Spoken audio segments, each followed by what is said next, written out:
Shweta madam, political ಆರೋಪಗಳು ಹೆಂಗ್ ಬರ್ತಾ ಇದೆ ಅಂತಂದ್ರೆ, ಕುಮಾರಸ್ವಾಮಿ ಅವರೇನೆ ಬಿಡದಿ ಭಾಗದಲ್ಲಿ ಇರ್ತಕ್ಕಂತ ರೈತ ಮಹಿಳೆಯರ ಕೈಯಲ್ಲಿ ಪೊರಕೆ ಕೊಟ್ರು, ಕುಮಾರಸ್ವಾಮಿ ಅವರೇನೆ ರೈತರ ಕೈಯಲ್ಲಿ ಕಲ್ಲು ಇಟ್ಟಿಗೆಗಳನ್ನ ಕೊಟ್ರು, ಕುಮಾರಸ್ವಾಮಿ ಅವರು ಪ್ರಚೋದನೆ ಮಾಡಿದ್ದಕ್ಕೇನೆ ರೈತರು ಅಧಿಕಾರಿಗಳ ಮೇಲೆ ಹಲ್ಲೆ ಮಾಡ್ಲಿಕ್ಕೆ ಮುಂದಾಗ್ಬಿಟ್ರು. ಅಧಿಕಾರಿ, ಅದರಲ್ಲೂ ಸರ್ಕಾರಿ ಅಧಿಕಾರಿಯ ಕರ್ತವ್ಯ ಕಡ್ಡ ಮಾಡಿದ್ರೆ ನಾವು ಪೊಲೀಸ್ ಸ್ಟೇಷನ್ಗೆ ಹೋಗ್ಬೇಕಾಗತ್ತೆ, ಅರೆಸ್ಟ್ ಆಗಬಹುದು ಅಂತ ಗೊತ್ತಿದ್ರು ಕೂಡ ಅದನ್ನ ಮರೆತು ಹಲ್ಲೆ ಮಾಡ್ತಿದ್ದಾರೆ ಅಂತಂದ್ರೆ ಇದ್ರ ಹಿಂದೆ ಸಾಲಿಡ್ ಆಗಿ ನಿಂತಿರೋದು ಕುಮಾರಸ್ವಾಮಿ ಅವರು ಆರೋಪ ಮಾಡ್ತಿದ್ದಾರೆ. ಮ್ಯಾಮ್, ನಮ್ ಕ್ಷೇತ್ರ 2 ಪಂಚಾಯತಿಲಿ ಒಂದ್ ಉಲ್ಕಡ್ಡೆ ಅಲ್ಲಾಡ್ಸಿದ್ರು ಕುಮಾರಸ್ವಾಮಿನೇ ಅಲ್ಲಾಡ್ಸಿರೋದು. ರೈತರು ಏನು ಮಾಡ್ತಿಲ್ಲ, ಅವ್ರಿಗೇನು ಶಕ್ತಿ ಇಲ್ವಲ್ಲ. ನಾವೆಲ್ಲ ಆಸ್ತಿ ಬರ್ಕೊಟ್ಬಿಟ್ಟಿದೀವಿ ಕುಮಾರಸ್ವಾಮಿ ಮತ್ತೆ ರಾಜ್ಯ ಸರ್ಕಾರಕ್ಕೆ. ನಾನ್ ಹೇಳ್ತಾ ಇರೋದು, ರೈತರು ಸಮಸ್ಯೆ ಬಗೆಹರಿಸಿದ್ರೆ ಮಾತೆತ್ತಿದ್ರೆ ಕುಮಾರಸ್ವಾಮಿ. ಇಲ್ಲಿ ಏನಾಗ್ಬಿಟ್ಟೈತೆ ಅಂದ್ರೆ, ಶಾಸಕರನ್ನ ನಾವು ನಮ್ ಸಮಸ್ಯೆ ಇದೆ ಕೇಳ್ಬೇಕು, ಹೋಗಿ ಶಾಸಕರೇ ಬಗೆಹರಿಸಿ ಅಂತ. ಇಲ್ಲಿ ನಮ್ ಶಾಸಕರೇ ಒಂದ್ ದೊಡ್ಡ ಸಮಸ್ಯೆ ಆಗ್ಬಿಟ್ಟಿದ್ದಾರೆ. ಮಾತೆತ್ತಿದ್ರೆ ಇನ್ನೊಬ್ರ ಮೇಲೆ ಬನ್ರಿ, ರೈತರ ಇಲ್ಲ ಅಂದ್ರೆ ಬಿಸಾ ಉಗ್ದು ಅಟ್ರಿ ಅವ್ರನ್ನ, ರೈತರಲ್ಲ ಅಂದವ್ರನ್ನ ಪಾಣಿ ತೋರಿಸ್ತೀವಿ ಅಂತ ಹೇಳ್ತಾನೆ ಇದೀವಲ್ಲ. ಮಾತೆತ್ತಿದ್ರೆ ರೈತರಲ್ಲ ಪಕ್ಷ ರಾಜಕೀಯ. 80 ವರ್ಷದ ಅಜ್ಜಿ ಡೈಲಿ ಬಂದು ಕುತ್ಕೋತಿದ್ದಾರೆ. ಆ ಅಜ್ಜಿ ಯಾವ್ದಾದ್ರು ಪಂಚಾಯತಿ ಎಲೆಕ್ಷನ್ ನಿಲ್ಬೇಕಾ? ಆ ಅಜ್ಜಿ ಏನಂದ್ರೆ ನನ್ ಭೂಮಿ ಉಳಿಸ್ಬೇಕು, ನನ್ ಮೊಮ್ಮಕ್ಳಿಗೆ ಬೇಕು ಅಂತ. ಅವ್ರಿಗೇನಕ್ರಿ ಬೇಕು ರಾಜಕೀಯ? ಮಾತೆತ್ತಿದ್ರೆ ರಾಜಕೀಯ ಪ್ರಚೋದನೆ. ಕುಮಾರಸ್ವಾಮಿ ಏನ್ ಎಲ್ಲಾರ ಕೈಗೂ ಪರ್ಕೆ ತಂದು ಕೊಟ್ಟಿದ್ರ? ನಾನು ಯಾರ ಒಬ್ಬ ವ್ಯಕ್ತಿ ಆಗ್ಲಿ ಪಕ್ಷದ ಬಗ್ಗೆ ಪ್ರಚಾರ ಮಾಡಕ್ ಬಂದಿಲ್ಲ. ನಾನ್ ನನ್ ಭೂಮಿ ಉಳಿಸ್ಕೋಬೇಕು, ನನ್ನ ಹಸು, ನನ್ ಗಿಡ ಮರ, ನನ್ ಮಕ್ಳಿಗೆ ಆಸ್ತಿ ಬೇಕು ಅನ್ನೋ ಕಾರಣಕ್ಕಷ್ಟೇ ನಾವು ಹೋರಾಟ ಮಾಡ್ತಿರೋದು. ಮಾತೆತ್ತಿದ್ರೆ ಹೇಳ್ತಾನೆ ಇದ್ದೀರಾ. ಆ ಮೇಡಮ್ ಬಂದಿದ್ರಂತೆ, ಯಾವತ್ ಬಂದಿದ್ರು ನಮ್ಗೆ ಗೊತ್ತಿಲ್ಲ. ಸ್ವಲ್ಪ ಅವ್ರು ಬಂದಿರೋ ಫೋಟೋಸ್ ವಿಡಿಯೋಸ್ ಹೇಳಕ್ ಹೇಳಿ. ರೈತರೇ ಅಲ್ಲ, ಮತ್ತೆ ಅಲ್ಲಿರೋರು ಯಾರು ಹೋರಾಟಗಾರರೇ ಅಲ್ಲ ಅಂದ್ರೆ ಮತ್ತೆ ಇನ್ಯಾರು ನಾವು? ಬನ್ನಿ, ಇಲ್ಲಾಂದ್ರೆ ಹಾಕ್ಸಿ ಜೈಲ್ಗೆ.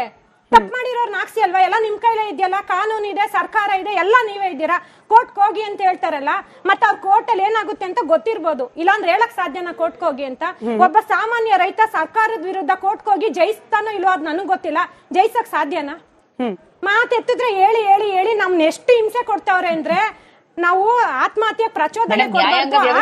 ಮೇಡಮ್, ಒಂದ್ ನಿಮಿಷ, ನೀವ್ ಮಾತಾಡುವಾಗ ನನ್ ಮಧ್ಯ ಬಾಯ್ ಹಾಕ್ಲಿಲ್ಲ. ಮೇಡಮ್, ನೀವ್ ಮಾತಾಡುವಾಗ ನನ್ ಮಧ್ಯ ಬಾಯ್ ಹಾಕ್ಲಿಲ್ಲ. ಇಲ್ಲ ಸ್ವಾತಿ, ಇವಾಗ ವಿಷಯಕ್ಕೆ ಬನ್ನಿ ಮೇಡಮ್. ವಿಷಯ ಯಾರು ಮಾತಾಡ್ಬೇಡಿ, ನಾನು ಮಾತಾಡ್ತೀನಿ. ಆಯ್ತು, ವಿಷಯಕ್ಕೆ ಬನ್ನಿ ಮೇಡಮ್.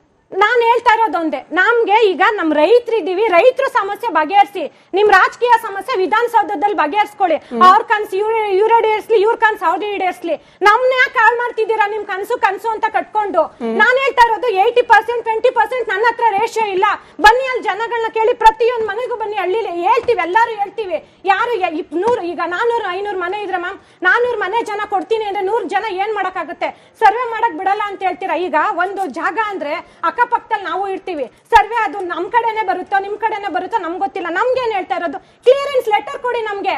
ನಮ್ ಭೂಮಿಗೆ ನಾವೇನು ಟಚ್ ಮಾಡಾರ, ರಸ್ತೆಗೇನು ತೊಂದರೆ ಕೊಡಲ್ಲ ಅಂತ ನೀವು ಸರ್ವೆ ಗಡ್ಡಿಪಡಿಸಲ್ಲ.